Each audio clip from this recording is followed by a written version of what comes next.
The town of Providence was a place built on conviction, a settlement carved into the high shoulder of the Onyx Mountains with the kind of stubbornness that often mistook itself for wisdom. In the autumn of 1876, that conviction was beginning to feel brittle. The cold arrived not as a gradual guest, but as an invading army, its vanguard winds sweeping down from the peaks in late September with a ferocity that belonged to deep January. The aspens shed their gold in a single, panicked weekend. The squirrels, frantic and bold, seemed to possess a grim foreknowledge, and the usual autumn silence of the high country was replaced by an unnerving, profound stillness. Elara Vance felt the change not just in the air, but in her bones. She was 22 years old, a widow for 10 months. Her husband, Thomas, a man as solid and dependable as the great pines he felled, had been taken by one of them. A freak accident in the logging camps that had left her with a small, mortgaged plot of land, a half-empty larder, and a solitude so complete it had its own physical weight. She was an orphan, her parents lost to cholera a decade prior, and Thomas's family had remained back east. In Providence, a town that prized patriarchal lineage and communal consensus, she was an island, adrift, and unanchored. Her grandfather, a man the world had called eccentric but whom she had known as a sage, had taught her to read the land as other people read books. He had been a trapper and a naturalist, a man who believed the oldest knowledge was held not in sermons or ledgers, but in the behavior of the chickadee and the thickness of a beaver's dam. Before he passed, he had filled her head with his quiet philosophies, with the science of the seasons. "Listen to what the mountain tells you, little bird," he would say, his voice a low rumble. "It has no reason to lie." The mountain was now telling a terrifying story. The firs were heavy with an unusual abundance of cones, a desperate reproductive push before a culling. The snowshoe hares had turned white a full month ahead of schedule. These were not mere curiosities. They were paragraphs in a dire warning. Elara inventoried her supplies. 3 sacks of flour, a dwindling barrel of salted pork, jars of pickled beans and corn that seemed pathetically insufficient. Her firewood stack, which Thomas had always built to a monumental size, was now her sole responsibility, and it looked frighteningly small against the backdrop of the darkening peaks. She knew, with a certainty that chilled her more than the wind, that what was coming was not a hard winter, but a terminal one. On October 3, 1876, she put on her best wool dress, the dark gray one she had worn to Thomas's funeral, and walked into the town hall. The Providence Town Council, a tribunal of 5 men, sat at a heavy oak table, their faces framed by the gaslight that hissed against the early twilight. There was Mr. Abernathy, the town's founder, his beard a magisterial white. Mr. Davies, the mercantile owner, a man whose calculations were always in coin. 2 stout farmers, the brothers Miller, and the young, earnest Pastor Michael, whose faith was as new and untested as his freshly grown mustache. "Mistress Vance," Mr. Abernathy began, his tone a practiced blend of paternalism and impatience. "We are busy men. The hour is late." Elara stood straight, her hands clasped before her to still their trembling. "Gentlemen," she began, her voice clearer and stronger than she had expected, "I have come to speak about the winter. I believe it will be of a severity we have not seen before. The signs in the natural world are unambiguous. Our communal stores and private larders are inadequate for what is to come." Mr. Davies scoffed, a dry, rustling sound. "The signs? My dear girl, my ledger is the only sign I trust. We have laid in the usual supplies, an extra 10%, in fact, to be safe. The town has weathered 50 winters on these same preparations." "This winter will not be like the others," Alara insisted, her gaze steady. "I propose a new measure, a communal project.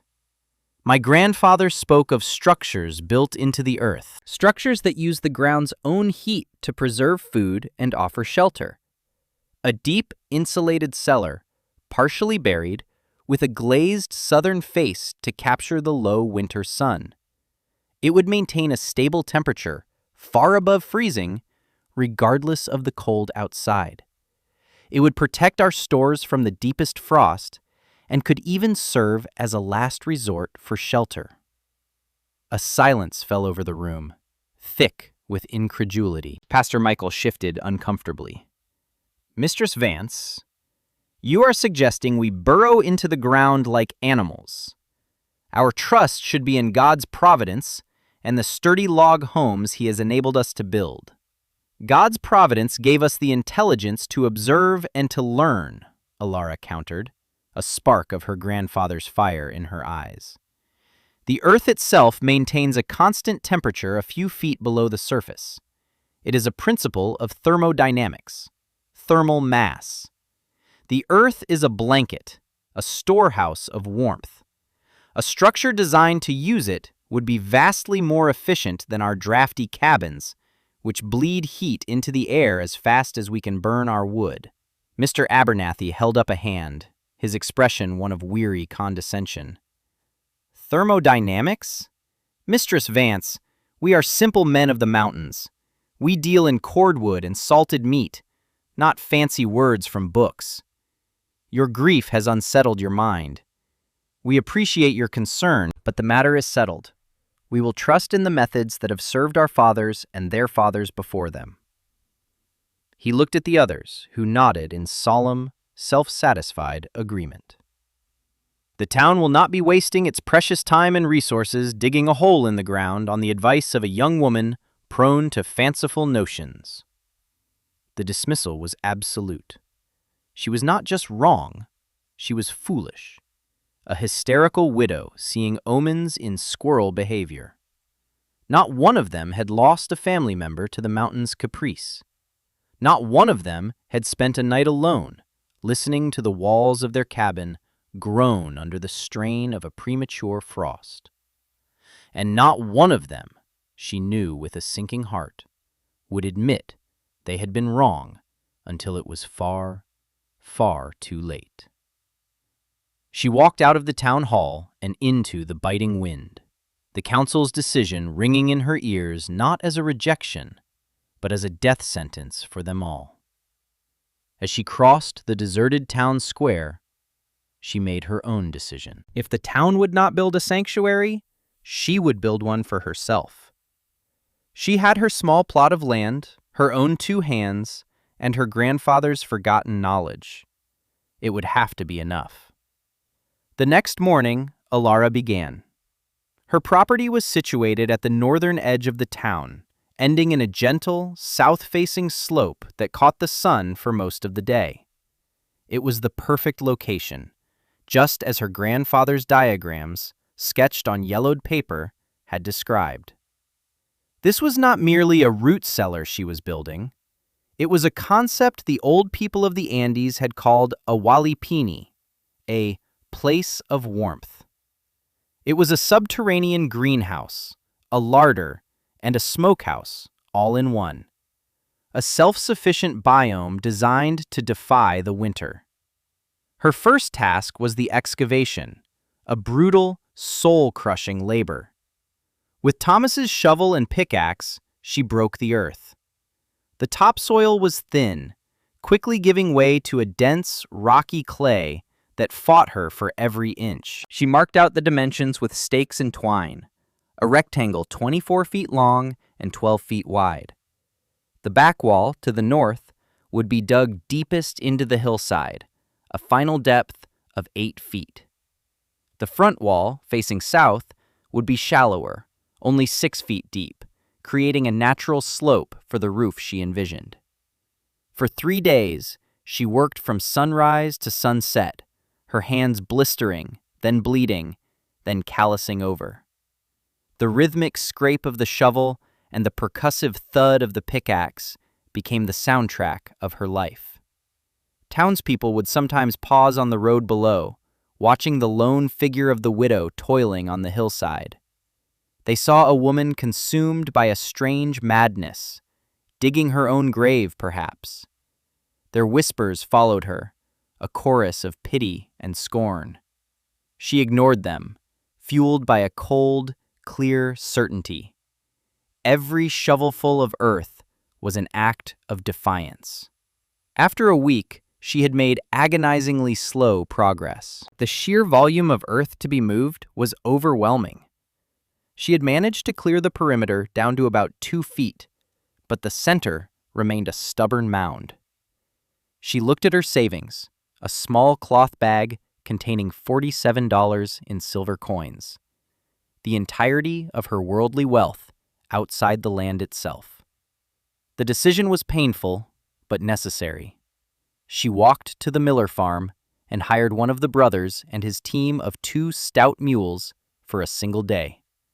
The cost was $5, a significant portion of her funds, but it was an investment in time she did not have. The mules, powerful and placid, accomplished in 6 hours what would have taken her another 2 weeks. Using a heavy plow and a scoop, they broke up the compacted earth and dragged it away, carving out the basic shape of the pit. By the end of the day, she had a vast rectangular hole in her hillside, smelling of damp soil and upturned stones. The Miller brother took his payment, shook his head with a look of profound bewilderment, and left her standing alone at the edge of the chasm. Now the true construction began.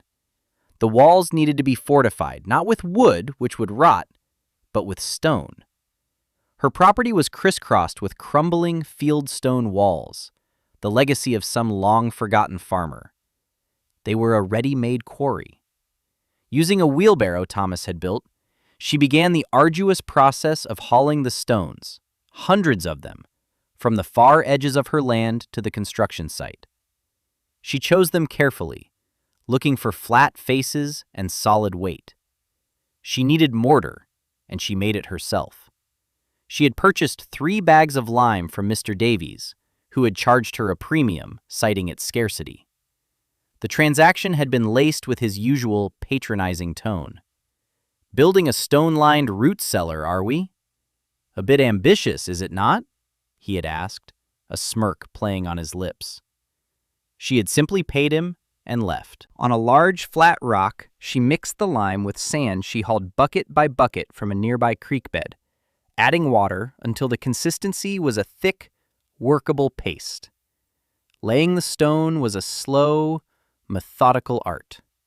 She started at the base, setting the largest, flattest stones as the foundation. Each stone was fitted, leveled, and then set in a generous bed of mortar.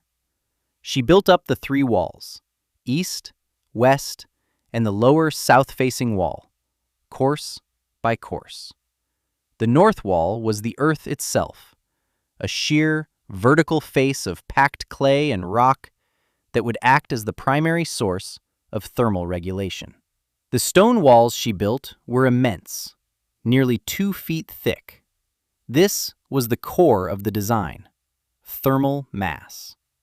During the day, the stones and the earthen back wall would absorb any heat that entered the structure.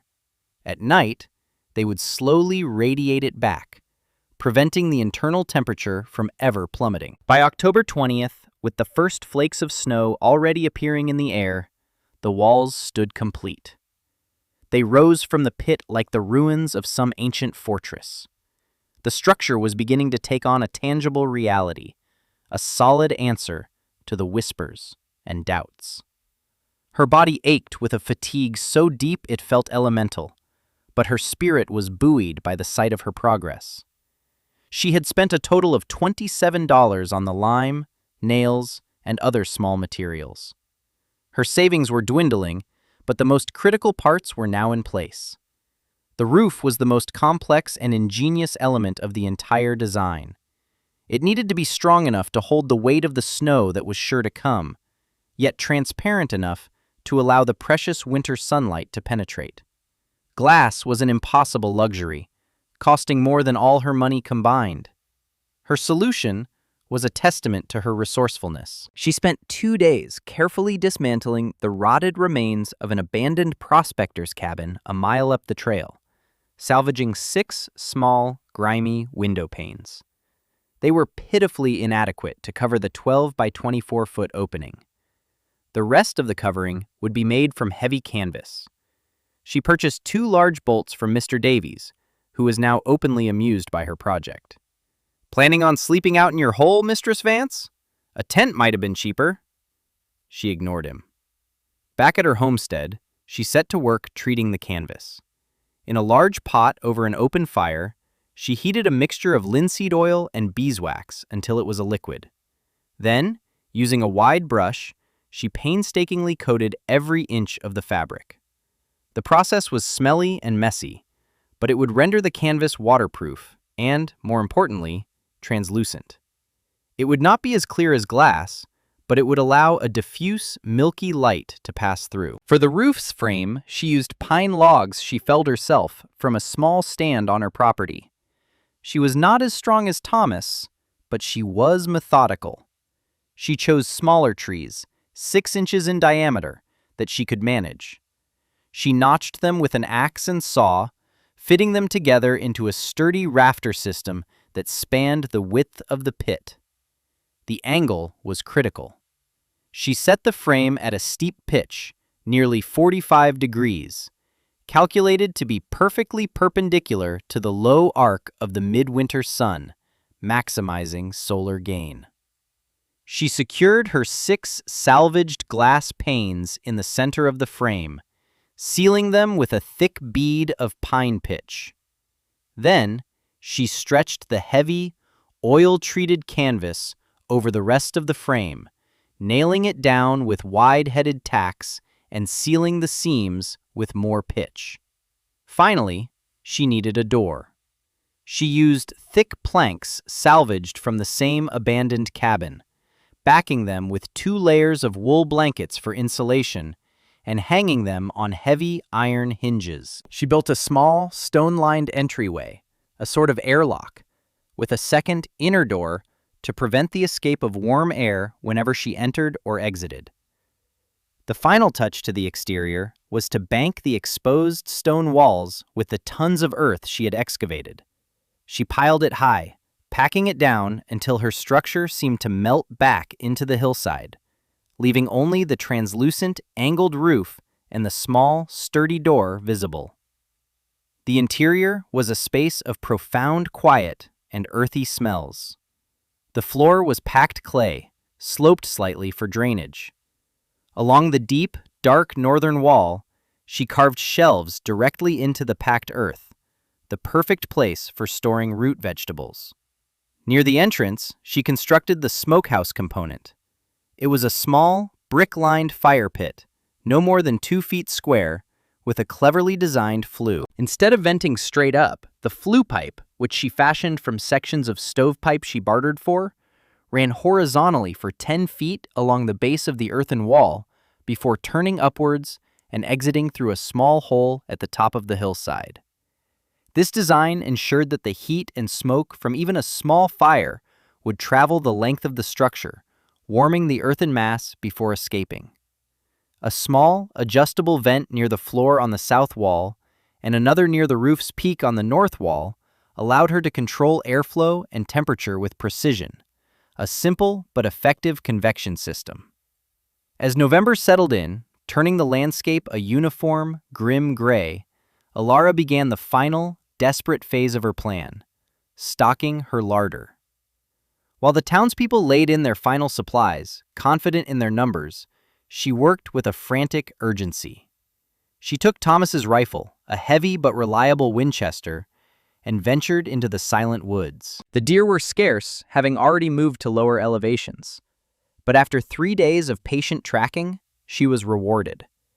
A young buck, disoriented by the early cold, crossed her path. Her shot was true. The work of field dressing and hauling the animal back to her homestead was gruesome and exhausting. She did it all herself, her small frame straining under the weight. In her new subterranean workshop, protected from the biting wind, she butchered the deer with a practiced efficiency her grandfather had taught her. The best cuts were set aside for immediate use, while the rest was cut into thin strips for smoking. For days, a steady, fragrant plume of hickory smoke curled from the hidden flue on the hillside as she slowly cured the venison, turning it into a shelf-stable protein that would last for months. She harvested her own small garden, which had yielded a meager but precious crop of potatoes, carrots, and turnips. She dug them up and stored them on the earthen shelves in the back of her walipini, where the cool, damp, and dark conditions would keep them firm and fresh. She spent her last remaining days of autumn foraging, gathering the last of the hardy rose hips, digging for burdock and chicory roots, and collecting pine needles for tea rich in vitamin C.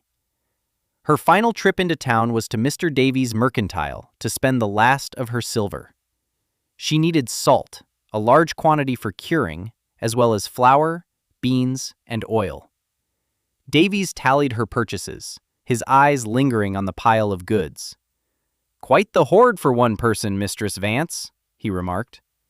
"One might think you were planning for an apocalypse."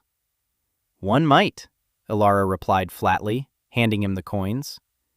She left without another word, hauling her precious supplies on a small sled. As she walked away, she heard him chuckling with another customer. The sound was like stones rattling in a tin can. By the first week of December, she was ready. Her subterranean larder was full.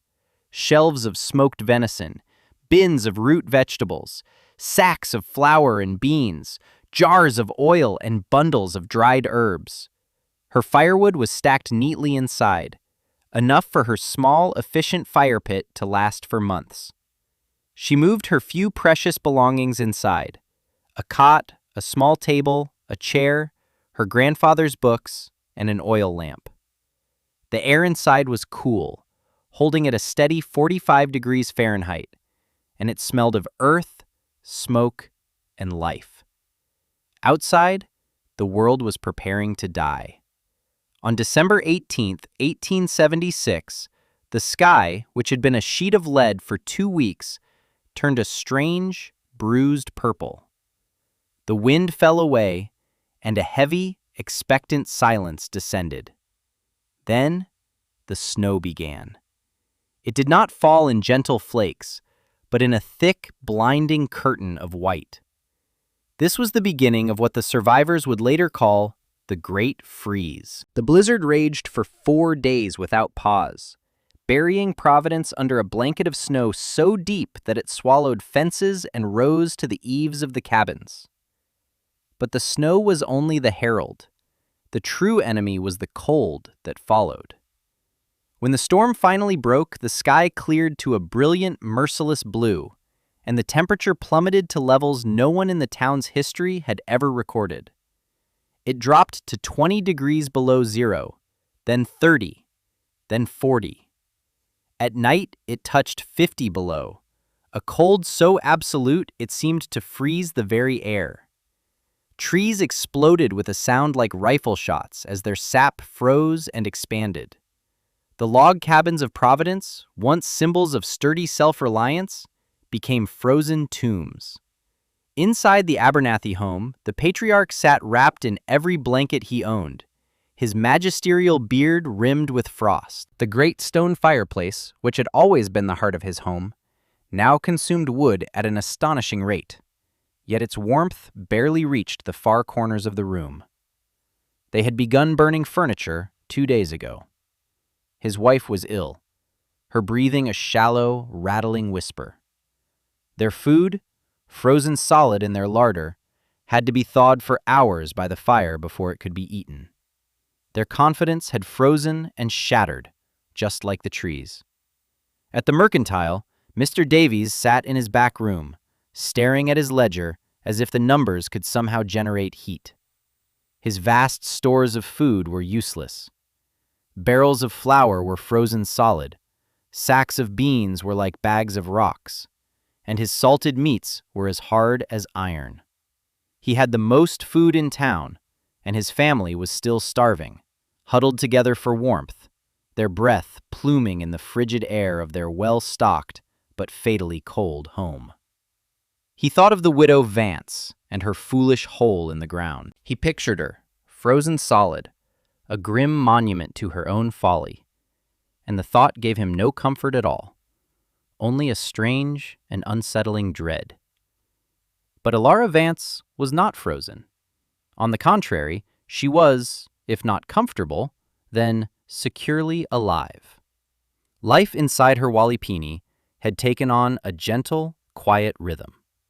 While the world outside was a crystalline hell of 45 degrees below zero, the temperature inside her shelter never dropped below 42 degrees Fahrenheit.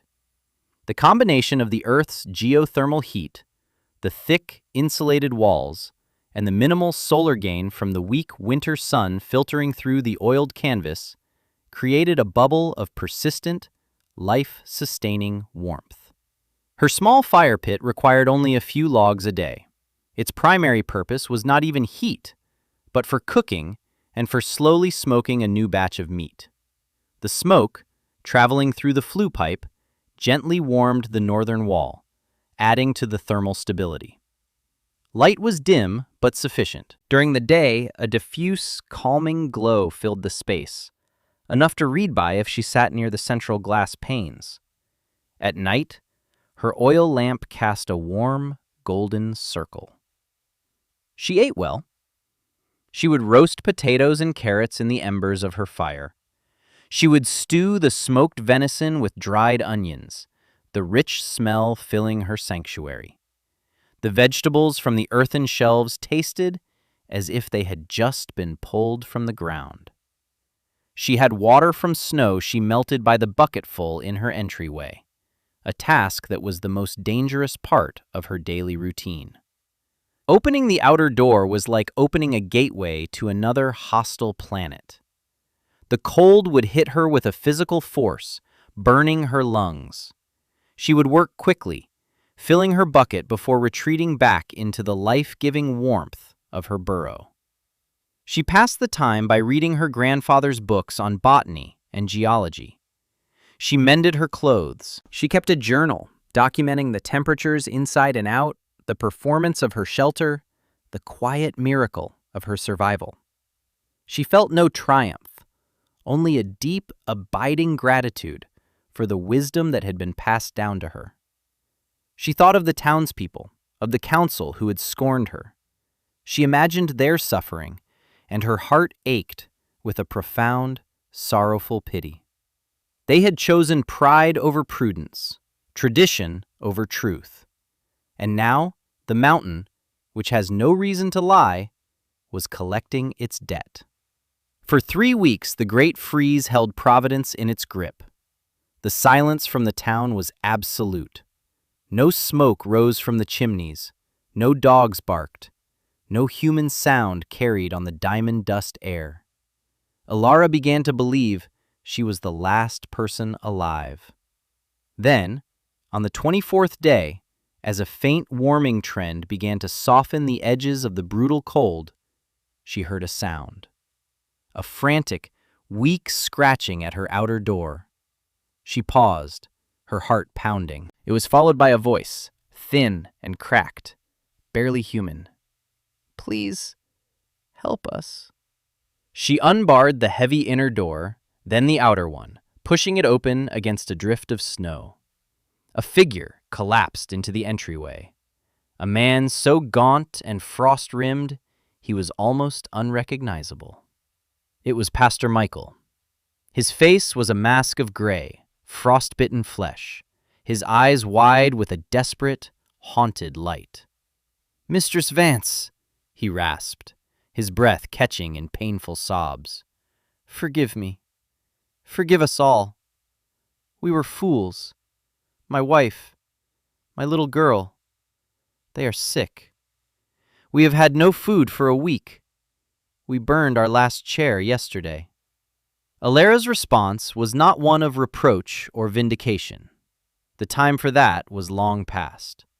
Her reaction was one of pure, dispassionate practicality. She helped the trembling man inside, sat him down near the fire pit, and wrapped a blanket around his shoulders. She ladled a cup of warm venison broth and pressed it into his shaking hands. "Drink this. Slowly," she commanded, her voice calm and even. While he drank, she moved to her stores. She filled a cloth sack with potatoes, carrots, and a large piece of smoked deer meat. She added a small bundle of pine needles. "Boil these for tea," she instructed, handing him the sack. "It will help with the sickness. The meat must be sliced thin and shared. This has to last." The pastor looked up at her, his eyes swimming with tears of shame and gratitude. He saw not the hysterical widow they had dismissed, but a figure of immense strength and authority, a queen in her subterranean kingdom of life. "How?" he whispered, looking around at the impossible warmth, the shelves of food, the very air thick with sustenance. "How did you know?" "I listened," Alara said simply. "Now go. Your family needs you. Tell no one but the Millers for now. Their children are young. Send one of them back tomorrow. We must be organized." But such a miracle could not be kept secret. The sight of Pastor Michael, stumbling back into the frozen town with a sack of real food, was a resurrection. The news spread, not like a wildfire, but like a slow, desperate thaw. The next day, it was not just one of the Miller brothers who appeared at her door, but a small, wretched delegation. Mr. Davies was among them, his face a ruin of pride and desperation. He did not meet her eyes. Mr. Abernathy was too weak to make the journey. They stood before her, the great men of the town, now reduced to beggars at the door of the woman they had ridiculed. They saw the truth of her words written in the healthy color of her skin, in the calm strength of her posture. They saw it in the impossible sight of fresh vegetables and cured meat. They saw the yawning chasm between their foolish certainty and her profound wisdom. Alara stood in the entryway of her shelter, the cool, stable air at her back, the devastatingly cold air before her. She looked at their faces, etched with frostbite and humiliation. There was no triumph in her heart, only a great, weary sadness. "We were wrong, Mistress Vance," Mr. Davies mumbled, his voice thick. "We were arrogant fools. We beg your forgiveness. And your help." "Forgiveness will not warm your children, Mr. Davies," Alara said, her tone devoid of malice, purely factual. "Survival will. I have enough, if it is rationed carefully, to see the rest of this town through. But my supplies are not charity. They are a lesson. From now on, you will listen to the mountain." She established a system. Each family would receive a ration every 2 days, just enough to sustain them. She kept a careful ledger, ensuring the distribution was fair, prioritizing those with young children or sickness. She became the town's sole source of life, the keeper of its future. The men who had once sat in judgment of her now took orders from her, their former authority replaced by a humbled, grudging obedience. They would arrive at her door, sled in hand, and wait for her to dispense the day's allotment, the life-giving food from the warm, dark earth. When the great freeze finally broke in late January and a true thaw began in February, the full scope of the tragedy was revealed.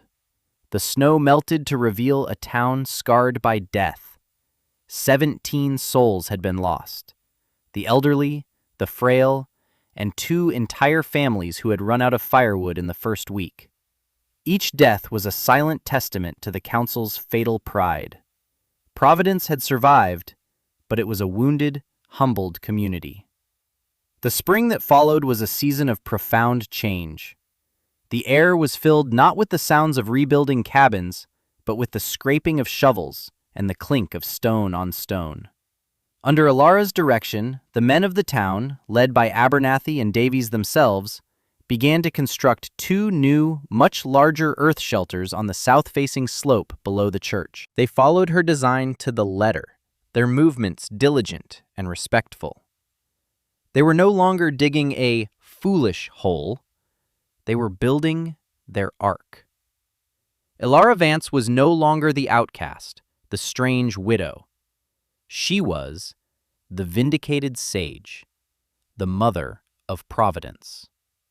She had not sought power or praise, only survival. But in saving herself, she had saved them all. She had held up a mirror to their arrogance and shown them the devastating consequences. Her grandfather's knowledge, once dismissed as eccentricity, was now the town's most sacred text. They had learned, in the cruelest way imaginable, that the most profound wisdom is not found in loud convictions, but in the quiet, patient act of listening to the world and having the courage to act on what it tells you. She had buried her smokehouse in the hillside, and in doing so, had planted the seeds of a new and much wiser Providence.